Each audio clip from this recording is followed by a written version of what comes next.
어게인 지저스, 다시 예수님께로 돌아와서 그분이 주시는 평안이 여러분 가정 또 기업, 여러분 일상생활 속에 가득하기를 주님의 이름으로 축복합니다.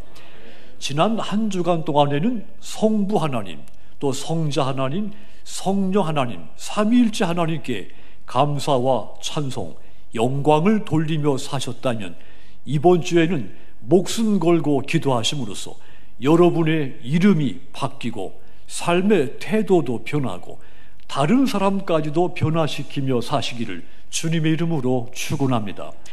자, 이 세상에 존재하는 것들 가운데 변하지 않는 것은 없습니다. 가장 단단한 물체인 다이아몬드도 변합니다. 바위도 변하죠. 천년 만년 변할 것 같지 않은 이 큰 바위도 오랜 세월 풍화작용을 거치면서 조금씩 변합니다. 나중에는 모래가 됩니다. 사람도 변합니다. 여러분들이 오래간만에 친구를 만났을 때 친구들 가운데는 하나도 변한 것 같지 않은 친구를 만날 때가 있습니다. 친구는 옛날이나 지금이나 변한 것이 하나도 없어 이렇게 인사하지만 그렇지 않습니다. 그 친구분도 많이 변해 있는 겁니다. 변하는 것들 가운데 변화의 정도 가장 빠르고 심한 것이 인간입니다. 제가 우리 교회 부목사로 사역할 때가 2000년이었습니다. 2001년, 2003년까지였었죠. 그때 아차산을 처음 받고 그 아차산을 자주 올라다녔습니다. 그 후 제가 이제 서울을 떠나서 목포에 내려가서 두레교회를 개척하고 또 전라북도 고창에 가서 이 장애인 또 노약자 대상으로 특수 목회를 좀 하고 또 농촌의 운남중앙교회에서 목회하다가 20년이 돼서 이제 우리 교회 사역하러 올라온 겁니다. 그리고 아차산을 다시 봤습니다. 자, 이 아차산이 달라진 것이 없는 겁니다. 물론 산책길도 생기고 중간중간에 운동기구들도 설치되고 또 아차산 주변에 보니까 20년 전과는 다르게 많은 건물들이 들어선 것은 사실입니다. 그런데 아차산은 20년 전 그대로입니다. 자, 그런데 말이죠. 20년이 지난 저의 모습은 아차산은 그대로인데 제 모습은 많이 변했다는 것을 실감을 했습니다. 자, 20년 전에 아차산 오를 때 한 번에 2계단 또 3계단 뛰어서 올라갔습니다. 자, 그런데 20년이 지나고 이제 와서 다시 안양하고 아차산을 오를 때 저도 모르게 1계단씩 오르고 있는 것을 제가 느꼈습니다. 자, 그런 모습을 제가 의식하는 순간 20년 전에 나와 20년 후에 내가 육체적으로 많이 변했다는 사실을 실감을 했습니다. 마음도 변했다는 것을 느꼈습니다. 20년 전에는 이 아차산 마루, 그러니까 꼭대기를 향해 앞만 보고 올라갔습니다. 그런데 지금 아차산을 오를 때는 주변 환경을 보기 시작했습니다. 그런 모습을 제가 딱 느껴졌을 때, 내 마음도 20년 전, 20년 후 이렇게 변했구나 하는 것을 실감을 했습니다. 여러분, 변화하는 것 가운데 사람의 변화가 가장 많다 했습니다. 자, 그런데 사람이 변하는 모습을 보면 대부분 열악한 쪽으로 많이 바뀝니다.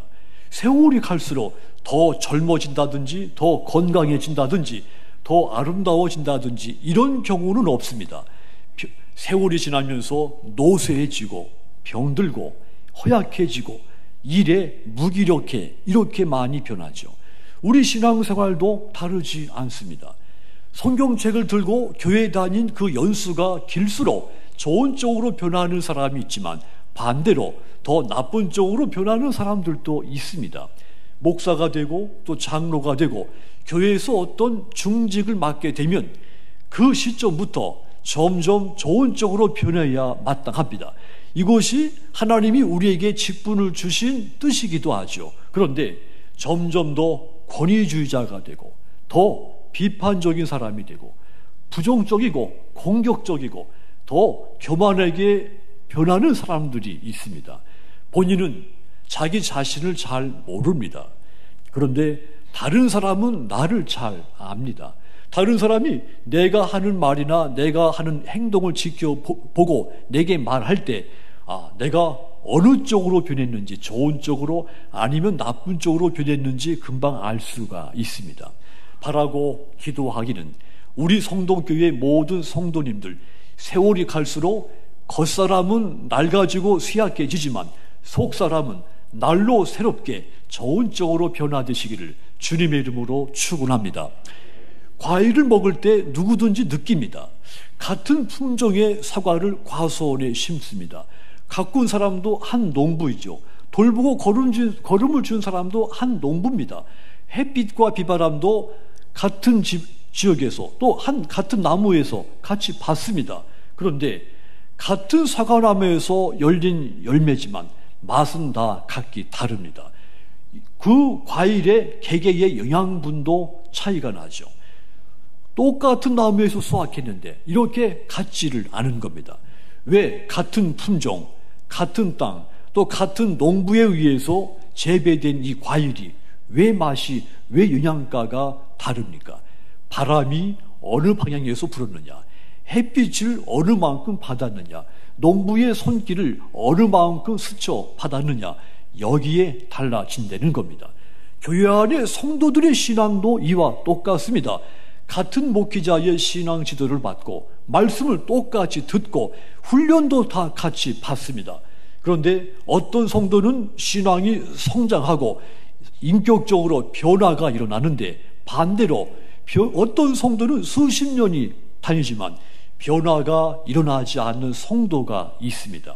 하지만 여러분, 하나님은 우리의 속사람이 시간이 흐를수록 새롭게 좋은 뜻으로 변화되기를 원하십니다. 해서 로마서 12장 2절 보시면 너희는 이 세대를 본받지 말고 오직 마음을 새롭게 함으로 따라합시다. 변화를 받으라. 마음을 새롭게 해서 새롭게 변화를 받으라고 했습니다. 이것이 하나님의 뜻입니다. 이 본문 이야기는 야곱이 긍정적으로 변화된 이야기입니다. 야곱은 둘째이죠. 그가 태어날 때 먼저 태어난 형의 발 뒤꿈치를 잡고 있었다 해서 이름이 야곱이 된 것입니다. 야곱이 기어이 어느 날 형을 속이고 형이 받아야 할 장자의 축복, 형의 명분을 취한 것은 다 아는 사실이죠. 태어난 순서는 에서가 형이지만 장자가 받아야 할 축복은 야곱이 받았기 때문에 내용상 형이 동생이 된 것입니다. 문제는 그때부터 시작이 됐죠. 오나를 품은 이 형 에서 동생을 없애기 위해서 그는 이 형은 동생이 집을 나간 이후 끊임없이 일을 갑니다. 야곱은 이 형의 그 상태를 알고 어느 날 틈을 타서 외삼촌이 있는 곳으로 도망을 칩니다. 그리고 20년 고생 끝에 성공을 하고 뜻을 이루고 고향으로 다시 돌아옵니다. 자, 그런데 20년의 세월이 지났지만 형 에서의 원한은 풀리지 않고 있었습니다. 동생이 고향으로 돌아온다는 소식을 형이 듣고 400명의 사병을 끌어모아서 동생 일행과 이제 싸우기 위해 출동을 한 겁니다. 이 소식을 야곱이 듣고 야곱이 그야말로 진퇴양난에 빠지게 된 겁니다. 뒤로 다시 외삼촌이 있는 곳으로 돌아갈 수도 없고 그렇다고 형과 맞서서 큰 싸움을 벌일 수도 없고 진퇴양난에 빠진 겁니다. 야곱 인생에서 가장 큰 위기 순간을 맞게 된 것입니다. 그래서 야곱이 야복강가에 혼자 엎드려서 목숨을 걸고 기도하기 시작했습니다.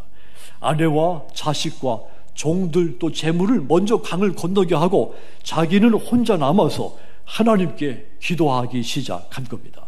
24절 보시면 야곱은 홀로 남았더니 어떤 사람이 날이 새도록 야곱과 씨름하다가 그랬습니다. 야곱이 뒤에 혼자 남았는데 어떤 분이 나타나서는 이 야곱을 붙잡고 동이 틀 때까지 씨름을 했다 했죠. 야곱이 붙잡고 씨름했던 그 사람을 30절 보시면 그러므로 야곱이 그곳 이름을 분이엘이라 하였으니 그가 이르기를 내가 하나님과 대면하여 보았으나 내 생명이 보존되었다 하며더라.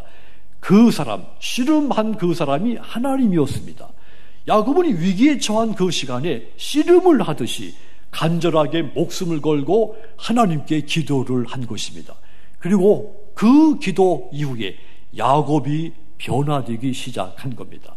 그렇다면 여러분, 야곱이 하나님께 기도해서 어떻게 변화가 됐습니까? 그리고 저와 여러분들이 기도해서 어떻게 변화가 되어야 하겠습니까? 가장 먼저 이 야곱이 기도해서 응답받아서 가장 먼저 변화된 것은 그의 이름이 바뀐 것입니다. 이것은 야곱이 받은 복 중에 가장 큰 복이기도 하죠. 27절 다시 보십시오. 그 사람이 그에게 이르되 네 이름이 무엇이냐? 그가 이르되 야곱이니이다 그랬습니다. 그 사람 하나님께서 네 이름이 뭐냐 물었을 때 야곱은 어머니가 지어준 이름 저 야곱입니다 대답한 겁니다. 자, 이 대화 끝에 28절 보십시오. 그가 이르되 네 이름을 다시는 야곱이라 부를 것이 아니요 이스라엘이라 부를 것이니 이는 네가 하나님과 및 사람들과 겨루어 이겼습니다. 그 사람 하나님께서 야곱에게 네 이름을 야곱이라고 부르지 않겠고 이제부터는 이스라엘이라고 부르겠다 하신 겁니다. 야곱은 발 뒤꿈치를 붙잡다는 뜻이고 이스라엘은 하나님과 싸워 이긴 자라는 뜻입니다. 이 야곱은 별 의미가 크지 않습니다. 이스라엘은 의미가 큰 이름인 겁니다.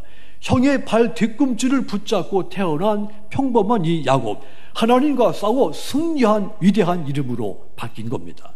하나님이 야곱이 하나님과 겨루어 이긴 것, 기도하고 난 다음이었습니다.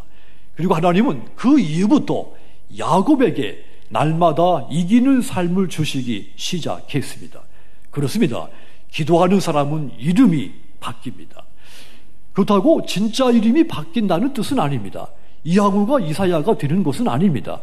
여러분들이 예수님을 믿기 전, 기도하기 전에는 여러분들 이름 속에 하나님이 부여하신 메시지가 담겨 있지 않았습니다. 그냥 세상에서 부모님이 지어주신 이름, 내가 누구인지 다른 사람들이 알 수 있는 그런 이름에 불과했습니다. 그런데 여러분들이 간절히 기도해서 응답을 받으면 여러분들의 이름에는 하나님이 부여하시는 새로운 뜻이 담기기 시작하는 겁니다. 여러분의 이름이 승리자의 이름으로 불리기 시작하는 겁니다. 아무개, 그 사람 정말 신실한 사람. 아무개는 신앙적으로 본받을 만해 이런 이름으로 바뀌기 시작하는 겁니다. 누구든지 예수님을 믿고 기도의 사람이 되면 그 이름도 함께 바뀌는 겁니다. 누군가 여러분의 이름을 부를 때 그분 예수를 믿는 사람, 예수를 믿으려면 적어도 그분같이 믿어야 돼. 이런 이미지로, 새로운 이미지를 얻는 이름으로 달라지는 겁니다. 또한 하나님은 이렇게 이름이 바뀐 사람들에게 승리를 주시는 분이시기도 하죠. 고린도전서 15장 57절 보시면 우리 주 예수 그리스도로 말미암아 우리에게 승리를 주시는 하나님께 감사하노니. 따라합시다. 우리에게 승리를 주시는 하나님께. 분명한 선언입니다. 하나님은 예수 그리스도를 통하여 이름이 바뀐 저와 여러분에게 사망 권세를 이기게 하시고 죄악에서 이기게 하시고 불의한 세상에서 승리하게 하시는 분이신 겁니다. 그러므로 여러분의 기도에 응답하셔서 이름을 바꿔주신 그 하나님께 감사하며 사시기를 바랍니다. 그리고 새로워진 그 이름에 대해서 거룩한 의무감, 책임감을 가지고 사심으로써 그 바뀐 이름으로 하나님을 영화롭게 하는 여러분들이 다 되시기를 주님의 이름으로 축원합니다. 야곱이 기도해서 또 한 가지 바뀝니다. 그의 믿음과 삶의 태도가 바뀌었습니다. 교만했던 사람이 겸손한 태도로 바뀐 겁니다. 기도하는 사람에게 가장 먼저 응답되는 것이 기도하는 자신이 변화되는 것입니다. 야곱은 형 에서와의 그 갈등 관계에서 야곱이 원인 제공자였습니다. 그런 야곱이 간사했던 그 옛 모습을 벗어버리고 태도가 바뀐 것이죠. 창세기 33장 8절 보시면 에서가 또 이르되 내가 만난 바 이 모든 때는 무슨 까닭이냐. 야곱이 이르되 내 주께 은혜를 입으려 함이니이다. 야곱이 자기 형 에서를 가리켜서 내 주께 이렇게 불렀습니다. 또 창세기 33장 10절도 보시면 야곱이 이르되 그렇지 아니하니이다. 내가 형님의 눈앞에서 은혜를 입어 싸우면 청하건대 내 손에서 이 예물을 받으소서. 내가 형님의 얼굴을 비온즉 하나님의 얼굴을 본 것 같사오며 형님도 나를 기뻐하십니다. 야곱이 에서를 보고서 형님의 얼굴을 보았더니 하나님의 얼굴을 본 것 같다고 찬사를 올립니다. 또 창세기 33장 13절도 보시면 내 주도 아시거니와 그렇게 말했습니다. 33장 14절도 보시면 세일로 가서 내 주께 나아가리이다 또 이렇게 불렀습니다. 또 33장 15절도 보시면 에서가 이르되 내가 내 종 몇 사람을 네게 머물게 하리라. 야곱이 이르되 어찌하여 그리하리이까. 나로 내 주께 은혜를 얻게 하소서. 여기서도 형을 가리켜 내 주께 이렇게 말했죠. 자, 이렇게 5절을 우리가 읽었습니다. 여기서 보았듯이 야곱이 형에게 내 주 이렇게 반복해 불렀습니다. 야곱이 과거에는 그러하지 않았습니다. 형을 형이라 부르지 않았습니다. 형을 내 주라 부르지를 않은 것이죠. 오히려 반대로 동생이면서 형의 주가 되기 위해서, 동생이면서 형이 되기 위해서 형을 속인 사람이 야곱입니다. 동생으로 태어난 것이 무슨 한 맺힌 사람 같이 보였고 늘 그렇게 행동한 사람이 야곱이었습니다. 그런데 이 야곱이 하나님께 목숨 걸고 기도하더니 달라진 겁니다. 형을 20년 만에 만나자 내 주님께 형님을 얼굴 보니 하나님을 본 것 같다며 찬사를 보낸 겁니다. 기도하더니 야곱이 겸손한 삶의 태도로 달라진 겁니다. 기도하면 사람이 겸손해지고 자기를 낮추게 됩니다.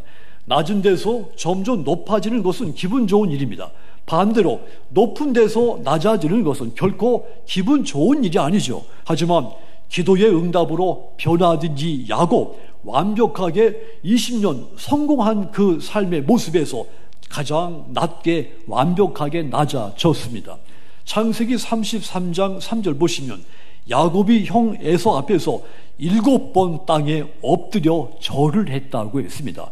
완전히 자신을 꺾고 낮춘 겁니다. 그 20년 전에는 형 앞에 무릎 꿇은 적이 없습니다. 형인데도 형으로 인정하지 않고 자기가 형 행세를 했던 그런 사람이었죠. 그런데 그가 기도하고 난 다음에 형을 형으로 존중하고 자기를 형보다 더 아주 낮은 자로 스스로 낮추는 겸손한 삶의 태도로 바뀐 겁니다. 예수님은 자기를 낮추는 사람을 기뻐하십니다. 야고보서 4장 6절 보시면 그러나 더욱 큰 은혜를 주시나니 그러므로 일러스되 하나님이 교만한 자를 물리치시고 겸손한 자에게 은혜를 주신다 하였느니라. 야곱이 기도하고 삶의 태도가 겸손하게 변하자 자기를 한없이 낮추자 하나님은 그 겸손해진 야곱, 변화된 야곱에게 약속한 큰 은혜를 부어 주신 겁니다. 빌립보서 1장 9절과 10절도 보시면 내가 기도하노라 너희 사랑을 지식과 모든 총명으로 점점 더 풍성하게 하사 너희로 지극히 선한 것을 분별하며 또 진실하여 허물 없이 그리스도의 날까지 이르고 그랬습니다. 바울이 빌립보 교인들의 삶의 태도가 변화되기를 위해서 기도한다는 이야기입니다. 기도가 인간의 삶의 태도를 변화시킨다는 것을 확신을 했기 때문에 이 바울이 중보 기도를 한 겁니다. 성도 여러분, 여러분들이 기도하기 전에는 내가 가장 잘난 사람 그렇게 생각하며 살았습니다. 그런데 지금은 예수님 믿고 기도하여서 삶의 태도가 변해서 겸손한 사람이 되셨습니다. 진정한 승리자가 되신 것입니다. 예수님께서 다시 오시는 그날까지 태도가 변해서 겸손한 믿음과 삶을 사시는 여러분들이 다 되시기를 주님의 이름으로 축원합니다. 또한 야곱이 기도에서 또 한 가지 변화가 일어났죠. 자기 자신이 이렇게 이름도 바뀌고 삶의 태도도 바뀌었지만 이 야곱의 기도에서 형도 변화를 시켰습니다. 야곱의 기도가 응답돼서 서로 원수로 지냈던 형과의 갈등이 순식간에 해소가 됐습니다. 형과 갑작스러운 이 화해 포옹을 할 수 있게 된 것이죠. 형 에서의 마음에 변화가 일어나서 20년간 날카롭게 정말 이 폭발할 만큼 누적됐던 이 감정의 골이 메워진 것입니다. 창세기 33장 4절 보시면 에서가 달려와서 그를 맞이하고 안고 목을 어루맞추고 그와 입맞추고 서로 우니라 그랬습니다. 야곱이 기도한 이후에 자신뿐 아니라 형도 이렇게 상상하지 못할 모습으로 변화가 된 겁니다. 에서는 이 동생을 죽이겠다고 400명의 사병을 동원한 사람이었다고 했습니다. 그런데 그런 그가 어떻게 동생을 만나자마자 달려가서 껴안고 입을 맞추고 대성통곡을 합니까? 어떻게 이런 반전된 일들이 일어날 수가 있겠습니까? 야곱이 목숨을 걸고 하나님 앞에 씨름을 하듯 기도를 했기 때문입니다. 내가 기도하면 먼저 내가 바뀝니다. 그리고 내가 기도하면 다른 사람도 바뀝니다. 이것이 기도의 능력입니다. 기도의 능력은 나와 타인을 변화시킵니다. 기도는 가정과 교회, 우리 사회도 변화시킵니다. 꼭 변화되어야 할 가족이 있습니까? 꼭 변화되어야 할 여러분의 가까운 소중한 이웃이 있습니까? 그렇다면 간절히 기도하십시오. 하나님과 씨름을 하듯이 야곱처럼 목숨을 바치고 기도하십시오. 하나님께 씨름하며 기도하면 반드시 변화되어야 할 사람들이 변화될 줄 믿습니다. 오직 기도가 나와 다른 모든 사람들을 변화시키는 능력이기 때문입니다. 그러므로 힘을 숭배하지 말고, 여러분의 설득력을 의지하지 말고, 여러분의 지식을 의지하지 말고 기도에 더욱 힘쓰시기를 주님의 이름으로 부탁을 드립니다. 야곱이 기도했더니 형이 좋은 쪽으로 변했다고 했습니다. 마찬가지로 우리가 기도하면 내 가족, 내 소중한 이웃이 좋은 쪽으로 변화될 줄 믿습니다. 그러므로 더욱 힘써서 남편은 아내를 위해서 기도하시고, 아내는 남편을 위해서, 부모는 자녀를 위해서, 자녀는 부모를 위해서 기도하시기를 바랍니다. 그리하면 아름답고 은혜롭게 변화되는 모습을 보게 될 줄 믿습니다. 사도행전 16장 25절 보시면 한밤중에 바울과 실라가 기도하고 하나님을 찬송하며 죄수들이 듣더라 그랬습니다. 많은 죄수들이 들었습니다. 또 여러 간수들도 그 소리를, 기도하고 찬송하는 소리를 들었죠. 바울과 실라가 기도하는 것을 듣던 간수 가운데 그 한 사람이 놀랍게 변화가 일어났죠. 선생님들, 내가 어떻게 해야 구원받을 수가 있습니까? 주 예수를 믿으십시오. 그리하면 당신과 온 집안이 구원을 받을 것입니다. 기도하는 소리를 듣고 한 간수가 변화돼서 온 가족이 구원받게 된 겁니다. 제3자까지도 우리가 기도할 때 변화가 일어나는 것입니다.